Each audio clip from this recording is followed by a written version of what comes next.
अस्सलामुअलैकुम। आजकल दबा के जनाब ब्राइडल सीज़न है और बहुत ज़्यादा शादियों का जो मौसम चल रहा है उसमें बहुत ज़्यादा ओवर ईटिंग हो जाती है। तो अगले 2 दिन पानी आपने बहुत ज़्यादा पीना है ताकि जो भी टॉक्सिन्स हैं सब निकल जाएं और फ्लश आउट हो जाए, सोडियम भी, वाटर रिटेंशन ना हो। जो गिल्ट की फीलिंग आपकी आएगी उसको तो आप बिल्कुल ख़त्म करें, वरना कोर्टिसोल लेवल्स बढ़ जाते हैं और उसकी वजह से और स्ट्रेस, और ये होगा कि फ़ैट की जो स्टोरेज होगी वो बहुत ज़्यादा हो जाएगी। फ़ाइबर का इंटेक आप 2 दिन खूब रखें, फलों का सब्जियों का इस्तेमाल रखें। तेल चिकनाई की चीज़ें आप 2 दिन ना लें तो उससे आपकी जो डाइजेशन है वो बहुत अच्छे से रेगुलेट हो जाती है।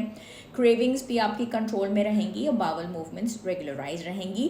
प्रोटीन का इंटेक आप ज़रूर रखें अगले 2 दिन, अगर आपने बहुत ज़्यादा खा लिया है और आपको खाना भी है अगर शादी ब्याह में, उससे एक तो वज़न के बढ़ने में भी कंट्रोल रहता है और दूसरी बात ये होती है कि वो अमाइनो एसिड्स जो आपको प्रोवाइड करता है, तो लिवर जो होता है वो बहुत अच्छे तरीके से आपके काम भी आ जाए।